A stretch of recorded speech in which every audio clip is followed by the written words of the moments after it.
नमस्कार। सुबह 8 बजे के समाचारों में आपका स्वागत है। मैं हूं संतोष वाल्मीकि। समाचारों में सबसे पहले हेडलाइंस।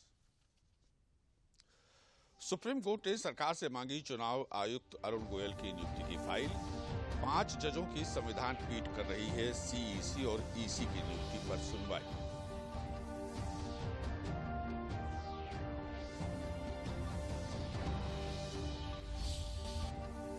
गुजरात में चुनावी प्रचार हुआ तेज। 1 दिसंबर को पहले चरण का होगा मतदान। पार्टी के स्टार प्रचारक मुख्यमंत्री योगी आदित्यनाथ ने गुजरात के वराछा विधानसभा क्षेत्र में किया रोड शो।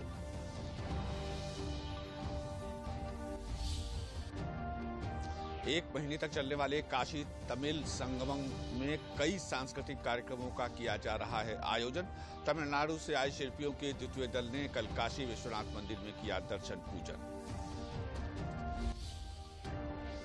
और बाराबंकी के चंदौली के पूर्वा गांव में जेट्रोफा का फल खाने से करीब 1 दर्जन लोग हुए बीमार। बाराबंकी जिला अस्पताल में किया गया भर्ती। कुछ लोगों की हालत गंभीर।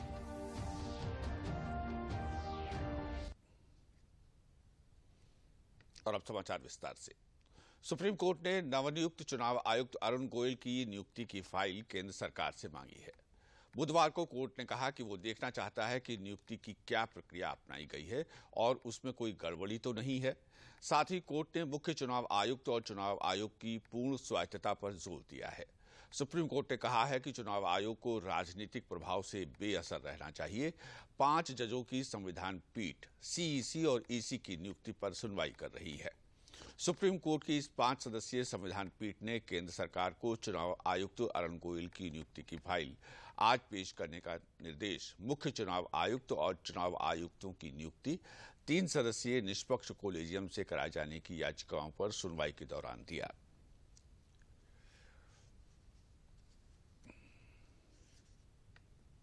सात दिन बाद 1 दिसंबर को गुजरात में पहले चरण का मतदान होगा। प्रधानमंत्री नरेंद्र मोदी लगातार राज्य का दौरा कर रहे हैं। इस समय भाजपा नेताओं ने अपना चुनावी प्रचार तेज कर दिया है। 3 दिन के गुजरात दौरे के बाद प्रधानमंत्री एक बार फिर गुजरात दौरे पर हैं। प्रधानमंत्री ने बुधवार को 4 रैलियां की हैं। इस दौरान उन्होंने कांग्रेस पर जमकर प्रहार किया। गुजरात विधानसभा चुनाव को लेकर चुनाव प्रचार के तहत प्रधानमंत्री नरेंद्र मोदी मंगलवार को एक बार फिर गुजरात पहुंचे। मेहसाणा में अपने पहली चुनावी जनसभा में ही प्रधानमंत्री मोदी ने कांग्रेस पर जमकर प्रहार किया। प्रधानमंत्री मोदी ने कांग्रेस को भाई भतीजावाद, जातिवाद, संप्रदायवाद और वोट बैंक की राजनीति का मॉडल करार दिया। इसके विपरीत भाजपा को प्रधानमंत्री ने ऐसी पार्टी बताया जिसके लिए व्यक्ति से बढ़कर पार्टी और पार्टी से बड़ा देश है।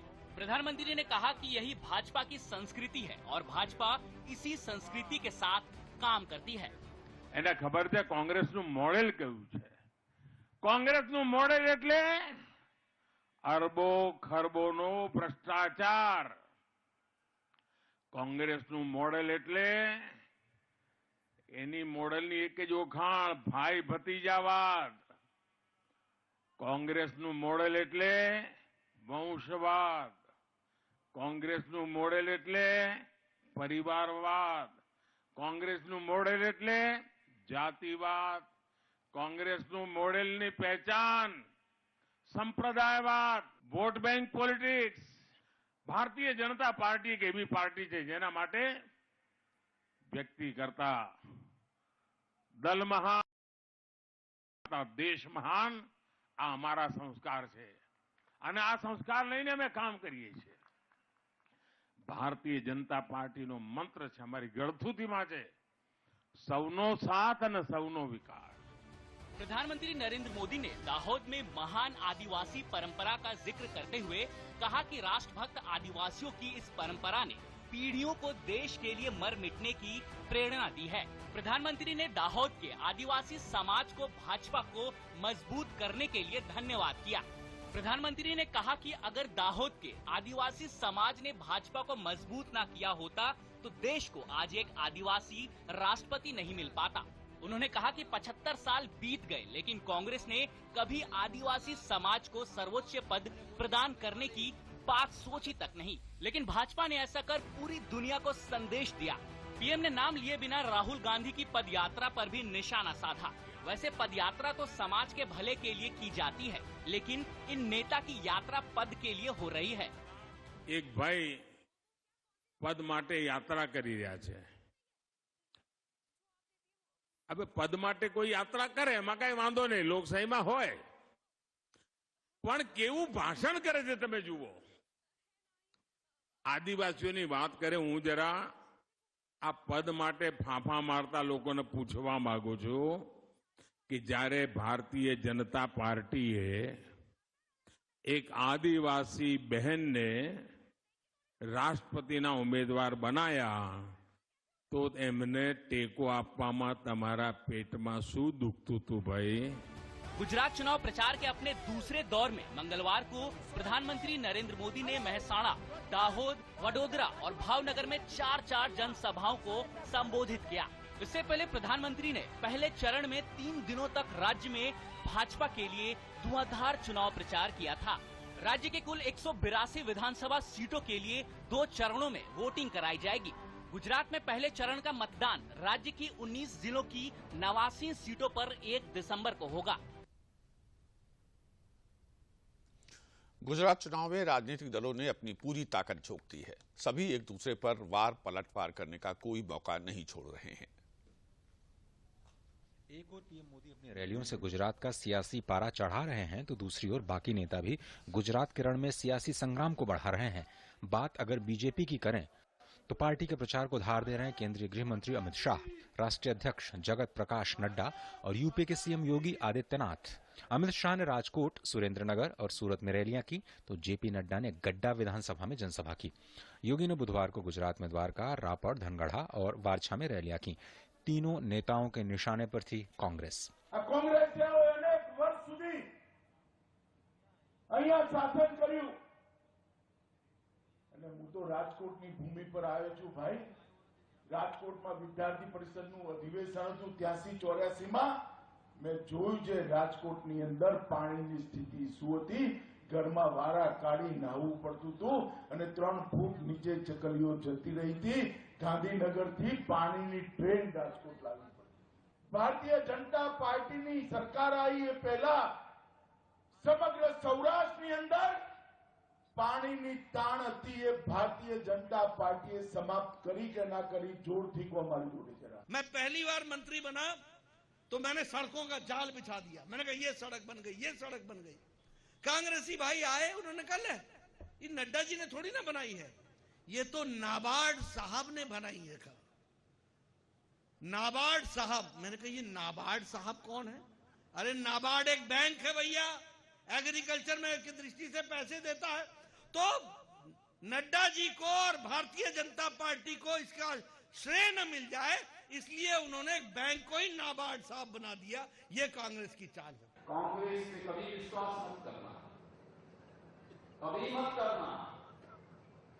कांग्रेस कभी राम मंदिर का निर्माण नहीं करा पाती. जब सरदार साहब ने सोमनाथ के मंदिर के पुनरुद्धार का पीड़ा उठाया था तब कांग्रेस की पार्टी ने उसका विरोध किया था. जब राम मंदिर आंदोलन का नेतृत्व भारतीय जनता पार्टी समर्थन देने के लिए खड़ी हुई थी, कांग्रेस ने तब भी विरोध किया था. योगी आदित्यनाथ ने प्रचार के पहले द्वारिकाधीश मंदिर में पूजा कर भगवान का आशीर्वाद लिया.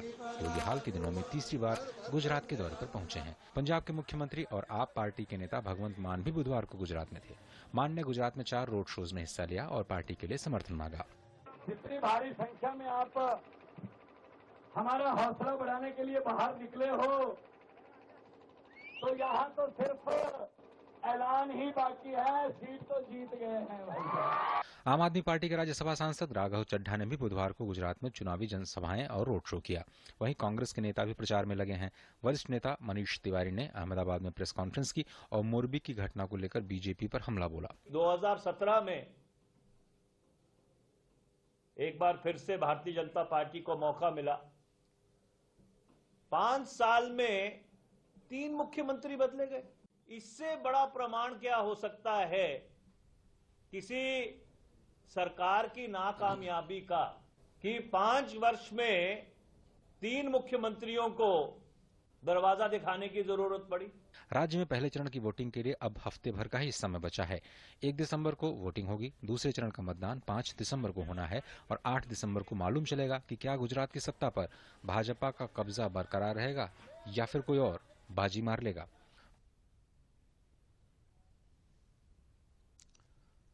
नौवीं आसियान रक्षा मंत्रियों की बैठक ADMM+ में क्षेत्रीय और वैश्विक मुद्दों पर चर्चा हुई। बैठक में रक्षा मंत्री राजनाथ सिंह ने सीमा पार आतंकी गतिविधियों को गंभीर खतरा बताया और अंतर्राष्ट्रीय समुदाय को इससे तत्काल और संकल्पबद्ध होकर निपटने की जरूरत बताई।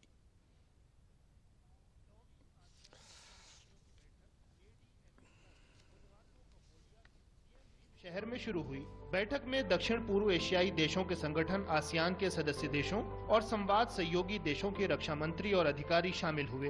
भारत, अमेरिका, रूस, चीन, जापान, ऑस्ट्रेलिया और दक्षिण कोरिया जैसे देशों की मौजूदगी में क्षेत्रीय और वैश्विक मुद्दों पर चर्चा की गई। भारत का प्रतिनिधित्व कर रहे रक्षा मंत्री राजनाथ सिंह ने अपने संबोधन में कहा कि भारत हिंद प्रशांत क्षेत्र में ऐसी जटिल कार्रवाइयों और घटनाओं के प्रति चिंतित है जिनसे क्षेत्र में शांति और स्थिरता पर असर पड़ता है। भारत क्षेत्र में स्वतंत्र नौवहन और विमानों की आवाजाही का पक्षधर है। भारत समुद्री विवादों के शांतिपूर्ण समाधान और अंतर्राष्ट्रीय कानून के अनुपालन में विश्वास रखता है। हिंद प्रशांत क्षेत्र में ऐसी स्वतंत्र, मुक्त और समावेशी व्यवस्था की आवश्यकता है जिसमें सभी देशों की संप्रभुता और प्रादेशिक अखंडता का सम्मान हो। रक्षा मंत्री ने आशा प्रकट की कि दक्षिण चीन सागर में आचार संहिता के बारे में जारी बातचीत अंतर्राष्ट्रीय कानून के अनुरूप होगी। रक्षा मंत्री ने कहा कि सीमा पार से आतंकी गतिविधियां गंभीर खतरा हैं और अंतर्राष्ट्रीय समुदाय को इनसे तत्काल और संकल्पबद्ध होकर निपटने की आवश्यकता है। रक्षा मंत्री ने वर्तमान भौगोलिक, राजनीतिक गतिविधियों और उत्पन्न ऊर्जा और खाद्य सुरक्षा की चुनौतियों की ओर विश्व का ध्यान केंद्रित किया। रक्षा मंत्रियों की बैठक का शुभारंभ कंबोडिया के प्रधानमंत्री के संबोधन से हुआ। हुन सेन ने अपने संबोधन में कहा कि ADMM+ बैठक विचारों के मुक्त आदान प्रदान द्वारा परस्पर समझ को बढ़ावा देने वाला अहम मंच है। गौरतलब है कि ADMM+ 10 आसियान देशों और उनके 8 संवाद साझेदार देशों की वार्षिक बैठक है। ध्यान रहे कि इस साल भारत आसियान संबंधों की 30वीं वर्षगांठ भी मनाई जा रही है। समाचार अभी और भी हैं, पहले लेते हैं एक विराम। Come on boys, let's go practice. अरे रुक यार, मेरे बैंक अकाउंट में गलत एंट्री का प्रॉब्लम हो गया। अरे तो बैंक को कंप्लेन करना। बैंक को लिखे 1 महीना हो गया है, बट वो गूगली पे गूगली डाले जा रहे हैं। तो आरबीआई के लोकपाल को इन्फॉर्म करो। रुक, मैं समझाता हूँ। जैसे क्रिकेट में थर्ड अंपायर, वैसे ही आरबीआई का ओम्बुड्समैन। आरबीआई कहता है अगर बैंक आपकी कंप्लेंट को 1 महीने में नहीं सुलझाता तो आप आरबीआई के कंप्लेंट मैनेजमेंट सिस्टम पर ऑनलाइन कंप्लेंट कर सकते हैं। ये आरबीआई का आसान तरीका है आपकी कंप्लेंट सुलझाने का, और वो भी फ्री। आरबीआई कहता है जानकार बनिए, सतर्क रहिए।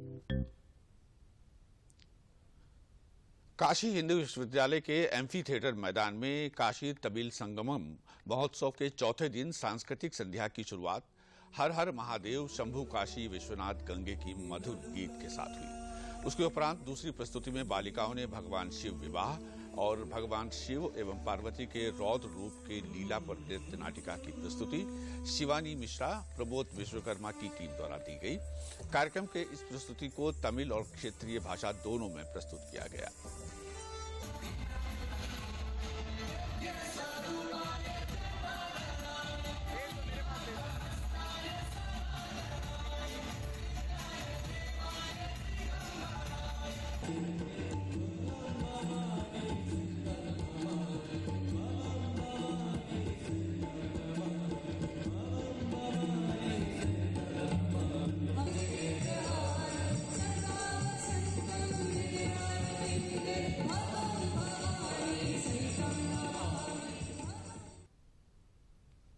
काशी तमिल संगमम में आए तमिलनाडु के शिल्पियों के द्वितीय दल ने कल काशी विश्वनाथ मंदिर का दर्शन पूजन करने के बाद काशी विश्वनाथ मंदिर कॉरिडोर की भव्यता को भी देखा।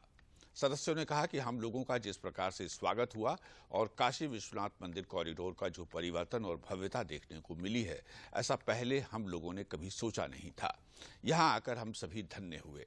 इसके बाद सभी काशी विश्वनाथ मंदिर के भोगशाला में जाकर भोजन कर मां अन्नपूर्णा का स्मरण किया। इस मौके पर काशी विश्वनाथ मंदिर कॉरिडोर के सीईओ ने बताया कि इन सभी लोगों के चेहरे से आप महसूस कर सकते हैं कि ये लोग कितने अभिभूत और प्रसन्न हैं।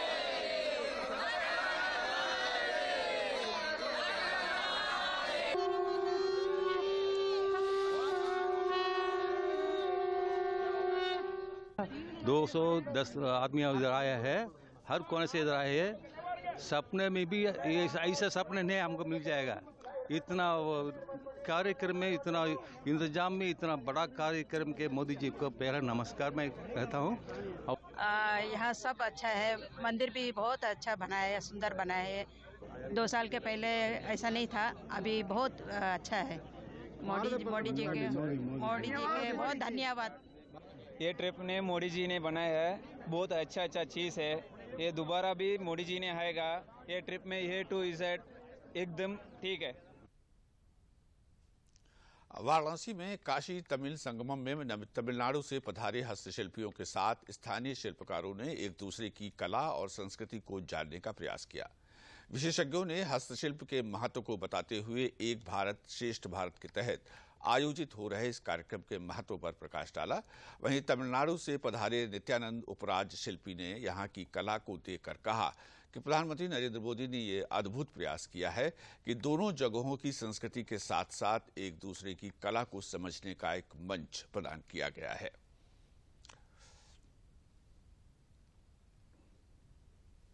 वो सब कुछ मुझे बहुत खुशी देते हैं। मोदी जी ऐसा वाला ये प्रोग्राम बनाने के लिए मैं बहुत संतोष है। इसके बारे में हमारा दोस्तों को और सब मेरा फैमिली को, परिवारों को, सबको मैं फ़ोन में अब न्यूज़ देता रखता हूँ। इसी से हमारा सब लोग भी इसमें खुशी होते हैं। इसके लिए ये प्रोग्राम बनाया होना हमारा प्रधानमंत्री मोदी जी के लिए बहुत बहुत धन्यवाद है। गंगा आरती लेने का वो पहले बार देखा था, बहुत अच्छा लग रहा था उधर।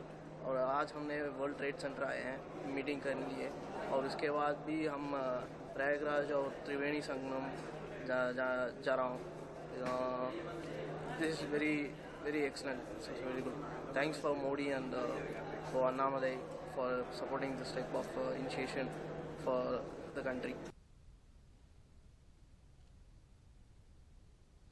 बाराबंकी जिले के जैतपुर थाना क्षेत्र के चंदौली के पूर्वा गांव में करीब 1 दर्जन लोग जट्रोफा का फल खाने से बीमार हो गए हैं। ये सभी गांव के ही खेत में बथुआ बीनने गए हुए थे। उसी दौरान इन सभी लोगों ने वहां लगे पेड़ से जट्रोफा के फल भी खा लिए। जट्रोफा के फल खाते ही सभी की हालत धीरे धीरे बिगड़ने लगी। सभी को पेट में तेज दर्द, उल्टी और दस्त की शिकायत हो गई। परिजनों ने सभी को इलाज के लिए स्थानीय सीएचसी में भर्ती करवाया, जहां से उन्हें बाराबंकी जिला अस्पताल रेफर कर दिया गया।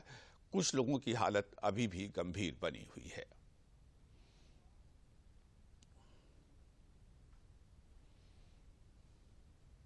ये हमारी बहन है छोटी सी, इसको लेके। क्या नाम है? इसका नाम है रंजना। क्या हुआ क्या?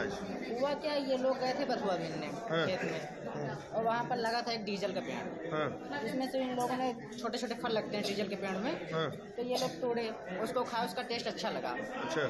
तो ये लोग खाए और लेके भी आए, और लेने के बाद घर में लेके आए, खुद तो खाए, खुद भी परेशान है, और जिन लोगों को खिलाए वो लोग भी परेशान। सरकार लगातार भू माफियाओं के खिलाफ सख्त कार्रवाई कर रही है। ऐसे में बरेली पुलिस ने अलायंस बिल्डर्स के एमडी अरविंदर सिंह और उसके निदेशकों समेत 17 बिल्डर्स के खिलाफ धोखाधड़ी का मुकदमा दर्ज किया है। इन सभी के खिलाफ एसएसपी अखिलेश चौरसिया ने लुकआउट नोटिस भी जारी कर दिया है, ताकि ये लोग विदेश न भाग सकें। जिलाधिकारी शिवाकांत द्विवेदी ने इन सभी को भू माफिया घोषित कर दिया है। अलायंस बिल्डर्स पर आरोप है कि उन्होंने अपनी मुखौटा कंपनियों के जरिए सरकारी जमीनों पर कब्जे किए और उन पर कॉलोनियां बनाकर उनको बेच दिया। वहीं जानकारी मिलने पर बीडीए ने इन भू माफियाओं के कब्जे से 100 करोड़ की जमीन को भी कब्जा मुक्त करवाया है। एसएसपी अखिलेश चौरसिया ने बताया कि सीलिंग की जमीन की फर्जी तरीके से खरीद फरोख्त के मामले में अलायंस बिल्डर्स के प्रबंध निदेशक एमडी अरविंदर सिंह, निदेशकों रमनदीप, अमनदीप, हनी सिंह और युवराज समेत 17 लोगों को आरोपी बनाया गया है। आदेश हम लोगों को हैं और हम इसकी समय समय पर बैठकें करते हैं। गत बैठक हमने 3 अक्टूबर को किया था, फिर हमने 10 नवंबर को किया था। अब अगली बैठक हमारी फिर दिसंबर को लगेगी। और जो भी ऐसे गतिविधियों में संलग्न हैं जो किसी व्यक्ति को या राज्य सरकार की जमीन को हड़पने का प्रयास कर रहे हैं या उसमें हेराफेरी करा रहे हैं, हेराफेरी के माध्यम से जबरदस्ती ले रहे हैं, चीट करके ले रहे हैं, उन सबको हम लोग इस शासनादेश के अंतर्गत चिन्हित करते हैं। अगर उनके द्वारा कोई आपराधिक कृत्य किया गया है, भूमि से संबंधित भी है वो, तो हम लोग उन्हें भूमाफिया की श्रेणी में चिन्हित करते हैं और उन संबंधित अपराधों के अंतर्गत कार्रवाई कराते हैं। कन्नौज जिले में 27 नवंबर को होने वाले 8 दिवसीय कन्नौज महोत्सव में प्रतिभावान छात्र छात्राओं को शामिल करने के लिए महोत्सव से पूर्व धरोहर कन्नौज प्रतिभा खोज कार्यक्रम का आयोजन किया गया। कार्यक्रम की शुरुआत प्रदेश के समाज कल्याण मंत्री असीम अरुण ने की। कार्यक्रम के दौरान समाज कल्याण मंत्री असीम अरुण ने कहा कि कन्नौज की धरोहर को कैसे संवारा जाएगा, इसको लेकर प्रतिभा खोज प्रतियोगिता का आयोजन किया गया। उन्होंने कहा कि इस तरह के कार्यक्रम का उद्देश्य कन्नौज में छिपी प्रतिभाओं को आगे बढ़ाना है।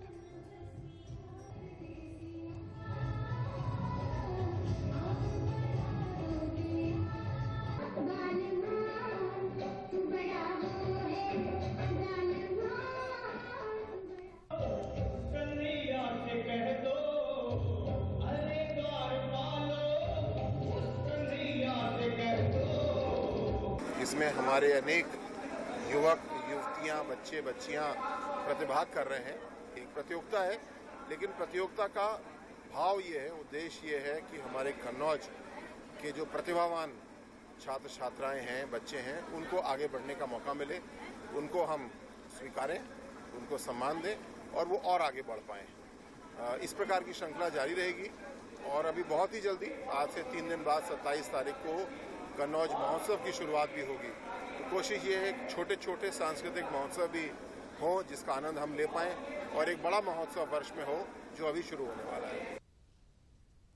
प्रयागराज में एक्यूप्रेशर शोध प्रशिक्षण एवं उपचार संस्थान का 24वां राष्ट्रीय सम्मेलन राज्य मंत्री स्वतंत्र प्रभार डॉक्टर दयाशंकर मिश्र दयालु ने शुभारंभ किया। सम्मेलन को संबोधित करते हुए डॉक्टर दयाशंकर मिश्र ने कहा कि देश के कोने कोने में एक्यूप्रेशर को मान्यता मिल रही है और इसके माध्यम से लाखों लोग बगैर कुछ खर्च किए स्वास्थ्य लाभ ले रहे हैं। उन्होंने कहा कि प्रयागराज आयुष के क्षेत्र में विगत 25 वर्षों से बहुत अच्छा काम कर रहे हैं। उन्होंने कहा कि सामान्यतः रोगी अपने स्वास्थ्य के लिए पूरे देश से अन्य विधाओं से उपचार लेने के पश्चात थके हुए तथा निराश होकर यहाँ आते हैं और यहाँ पर लाभान्वित हो रहे हैं।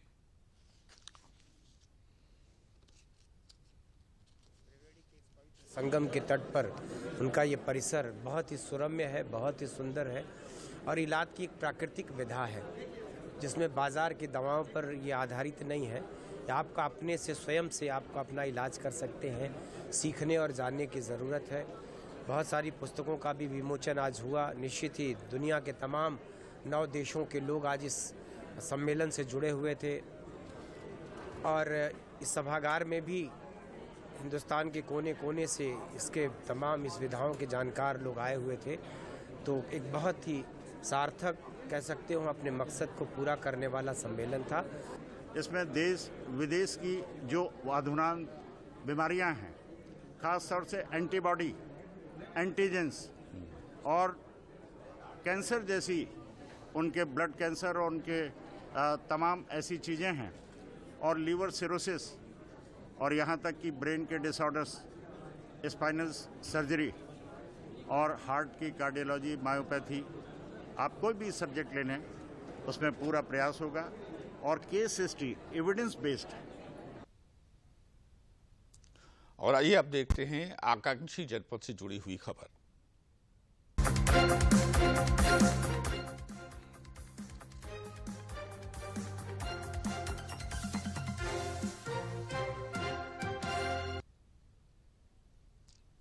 आकांक्षी जनपदों की सूची में शामिल जनपद सोनभद्र में प्राथमिक शिक्षा के क्षेत्र में एक कायाकल्प देखने को मिल रहा है।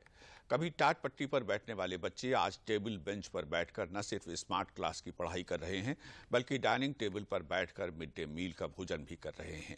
नीति आयोग द्वारा निर्धारित बिंदुओं की प्रगति पर चर्चा करते हुए जिले के बेसिक शिक्षा अधिकारी हरिवंश कुमार ने बताया कि बच्चों के लिए बैठने से लेकर साफ सुथरे शौचालय और बिजली से सारे विद्यालयों को आच्छादित कर दिया गया है।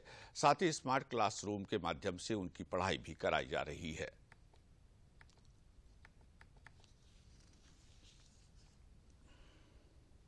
सर, ये बहुत बड़ी क्रांति है पहले के ज़माने से अब के ज़माने में, और स्मार्ट क्लास आ जाने से तो और बच्चों में उत्सुकता है, अभिभावकों में उत्सुकता है, और हम लोगों को भी शिक्षण कार्य करने में बहुत मज़ा आ रहा है, और बच्चे तो काफ़ी एंजॉय कर रहे हैं और उसको सीख रहे हैं। जो चीज़ें उसमें है हमारे एनसीईआरटी के माध्यम से इतना बढ़िया उसको बना करके दिया गया हमारा जो पाठ्यक्रम है, और चित्र के माध्यम है, उसमें थोड़ा कविता कहानी के माध्यम है, तो बच्चे बहुत एंजॉय कर रहे हैं, उसको बड़ी आसानी से देख करके समझ जा रहे हैं। देशी शिक्षा विभाग में यहाँ काफ़ी परिवर्तन किया है तेजी से। अब पहले यहाँ पे लोग अभिभावक अपने बच्चों का एडमिशन कराने से कतराते थे, लेकिन अब एडमिशन के लिए बच्चों के लिए लाइन लग रही है। उसके पीछे कारण है कि विद्यालयों का कायाकल्प तेजी से हुआ। अब विद्यालय की जो बिल्डिंग है, पेंटिंग और आकर्षक पेंटिंग से उनको सुसज्जित किया गया है। वो पेंटिंग ऐसी जो बच्चों को शिक्षित भी कर रही हैं। विद्यालय में बिजली कनेक्शन है, जिससे उनको पंखा से हवा भी मिल रही है। वाटर वायरिंग से उनको ऑलरेडी पानी मिल रहा है, टंकी लगी हुई है, और जो शौचालय की व्यवस्था है वो काफी बेहतर हुई है।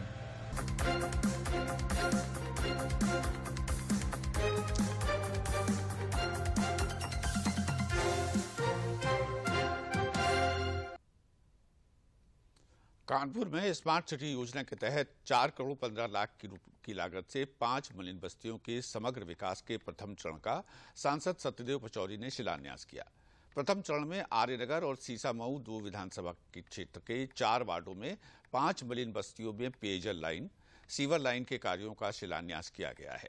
स्मार्ट सिटी योजना के तहत सड़क बनवाकर मार्ग व्यवस्था और समुचित प्रकाश व्यवस्था के साथ ही बस्तियों में महिलाओं के विकास के लिए आंगनबाड़ी केंद्र और चिकित्सीय सुविधाओं के लिए सामुदायिक स्वास्थ्य केंद्र खोले जाएंगे, जिससे पिछड़ी मलिन बस्तियों में आदर्श और स्मार्ट सारी जन सुविधाएं मिले, यानी जिसका नाम दिया है समग्र विकास।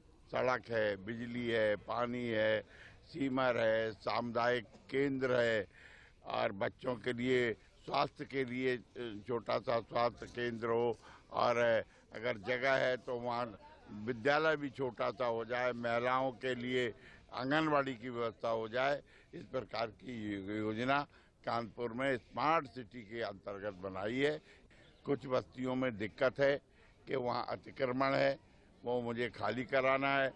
मैं नगर आयुक्त से बात करके 1-2 दिन में देखूंगा, वो अतिक्रमण खाली कराऊंगा, उन बस्तियों में भी विकास होगा। ये स्मार्ट सिटी के तहत हम लोग स्लम रीडेवलपमेंट का प्लान्स लिए हैं, जिसमें सांसद जी के एडवाइस पे स्मार्ट सिटी के तहत यहाँ पे सीवर और वाटर वर्क्स लगभग 4 करोड़ के काम लिया गया है फेज 1 में, और आने वाले दिनों में हम इसको और फेज 2 इम्प्लीमेंट करेंगे।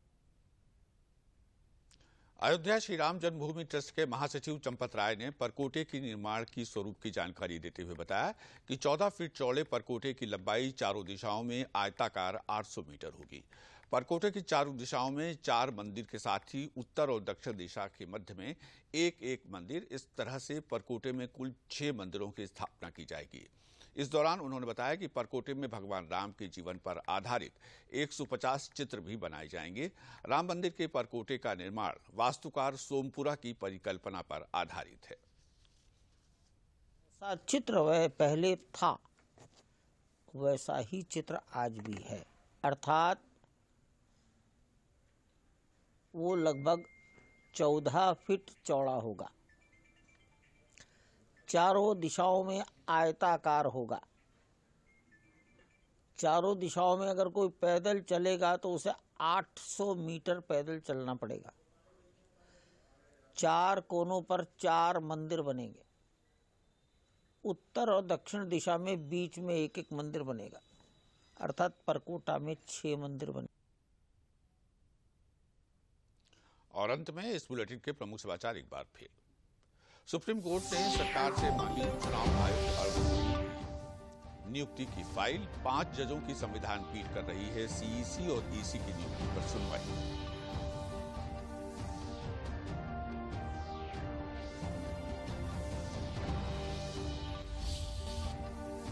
गुजरात में चुनावी प्रचार हुआ तेज। 1 दिसंबर को पहले चरण का होगा मतदान। पार्टी के स्टार प्रचारक मुख्यमंत्री योगी आदित्यनाथ ने गुजरात के वराछा विधानसभा क्षेत्र में किया रोड शो।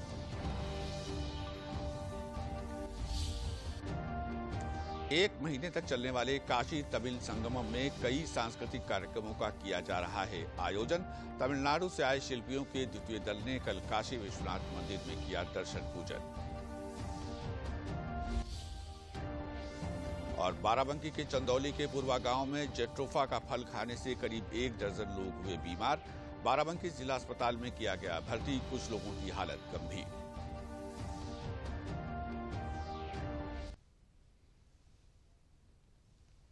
इसी के साथ समाचार समाप्त हुए। नमस्कार।